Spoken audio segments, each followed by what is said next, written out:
Welcome back to the Sideline Report, everybody. Antonio Clark here. We've got major news concerning the Nuggets and superstar Jamal Murray going down for the year. I spoke with DNVR Nuggets insider Duvalier Johnson to discuss the implications of the injury and whether the Nuggets can still contend for a championship this year. Hope you guys enjoy. Well, that's the topic of conversation. You know the big news. Jamal Murray blows his knee out.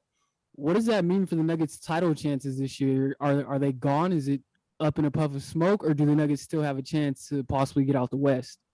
You know, with Jamal Murray, he's just such a intricate part of the Denver Nuggets organization, and he means so much to that team and that community. Everybody knows how excellent he played in the bubble, in bringing that life back to the Denver Nuggets, and for the Nuggets to be on a clear path at contending again and trying to make some noise in the championship or in the playoffs again. For them to lose their emotional leader, that's going to be a lot for that team to have to overcome.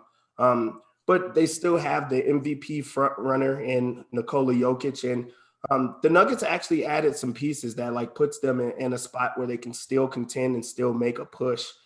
Getting Aaron Gordon was still such a big acquisition for the Nuggets. It's going to open up spots for players like Aaron Gordon or Michael Porter Jr., who is a future superstar in this league, and he really has to prove himself. Also, having players like Monte Morris step up from a backup role that has now been put into the starter role, he's going to also have to step up. You bring in Facu Campazzo over into the United States, so you have these pieces that are still there and still a very, very strong core, and also now a purpose to play for. So the Nuggets, while that is just like such a strong downgrade than what they're used to with Jamal Murray, who's such a strong player, they still have pieces to compete and be really strong.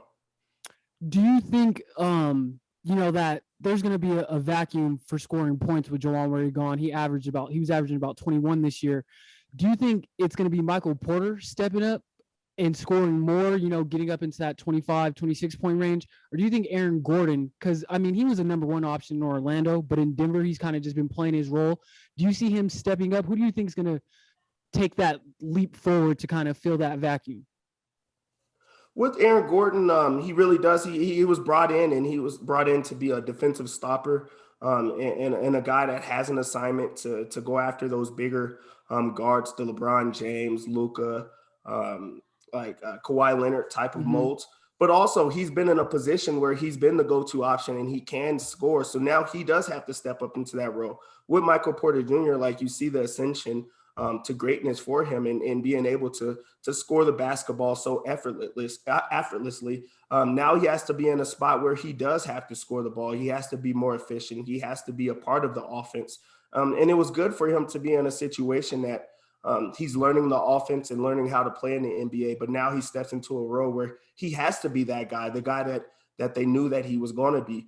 Before the season, a lot of talk was this is the year of Michael Porter Jr. Well, now this is the opportunity for him to prove that. Mm-hmm.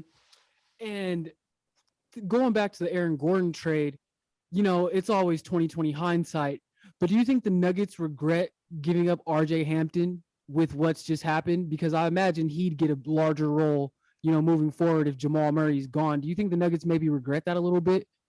Not at all. I still feel like that move, regardless of what it is, makes the Nuggets a better team and just a team that's really set up for contending. The reason that you bring Gordon in is because you want to try to align your team to go after the best team in the NBA, and that's the defending champs and the Los Angeles Lakers, who still have LeBron James. RJ Hampton's still a very, very young, raw player who could have gave them like energy and minutes, but he also doesn't have the resume that Aaron Gordon has or make the team as good and versatile as far as defending.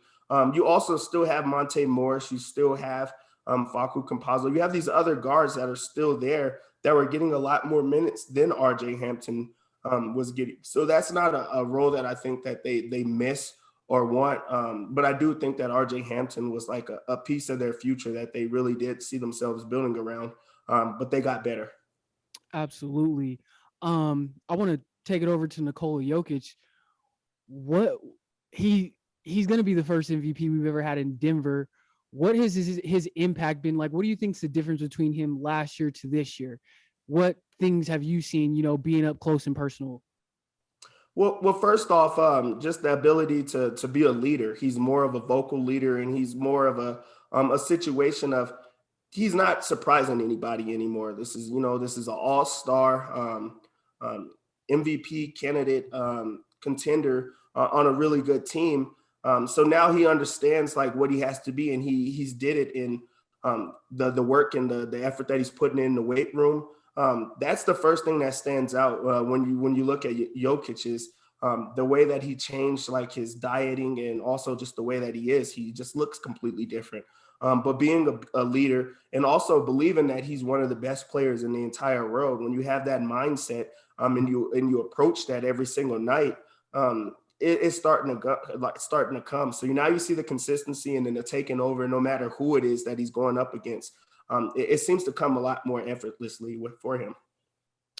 Do you think that the Lakers made the Drummond move kind of in response to the season Nikola Jokic is having and knowing that, it was looking likely that we'd probably match up with them again in the playoffs? Do you think that Drummond move was motivated by Jokic's play this year at all? I think a bit. I just think that they needed that size and having another big man down there that can have his way with teams, and also putting Anthony Davis in a spot where he's not having to play big man the entire time and giving him those minutes. Andre Drummond is a really good player, all-star in this league. And also them losing Dwight Howard last year, who was like a really big piece that they had. And especially matching the physicality when you have a player like Nikola Jokic and all these other big centers that's in the league. You add a guy who matches them, who's able to also produce. And it's not that Andre Drummond is not a really good player. He's still a really good player that makes them better in a stronger team. So that's an easy decision for them to make if you could upgrade your team. Taking it back to Denver, one of the big comments that I had a big takeaway from was when Aaron Gordon first arrived, he said that the city was really slept on and how cool the city was. How big of an impact beyond, basketball do you think that has on the city of Denver? Do you think that attracts people and, kind of puts Denver on the map, so to speak? Of course, I think that one of the big things about the Nuggets is they haven't had that big splash in free agency.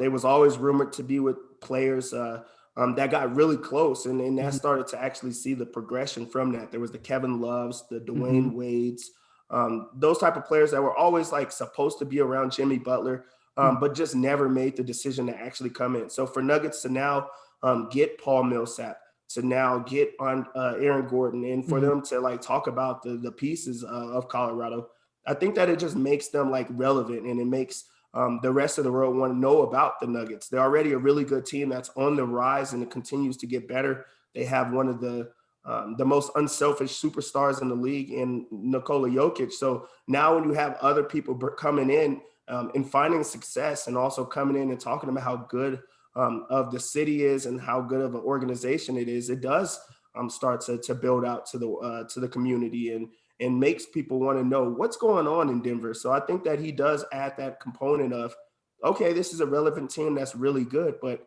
now he's talking about the living and wanting to be around. And I think that that's big for any type of free agency in just the city of Colorado, city of Denver and the state of Colorado. Absolutely. So before I wrap it up, what are the Nuggets looking like moving forward? A lot of people are going to see this Jamal Murray thing kind of as like this season's a wash. Obviously you're saying that's not necessarily the case, but what do the Nuggets look like moving forward? Who are the pieces that are going to be the core pieces? Is Gordon staying around long term? What does it look like, locking up Michael Porter long term?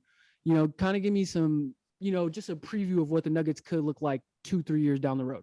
Well, the CBA has it so that like superstars stay with their team, and also if you get drafted to a team, then you're more likely to stay with that team.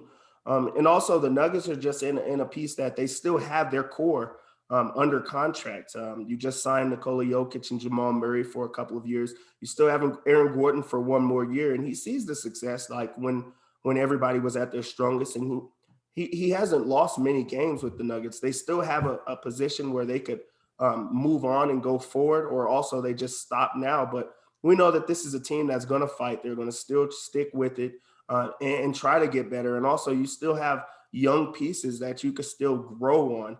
Michael Porter Jr., that's going to be the biggest decision coming forward. And the Nuggets are going to do everything in their power to sign him for a long contract.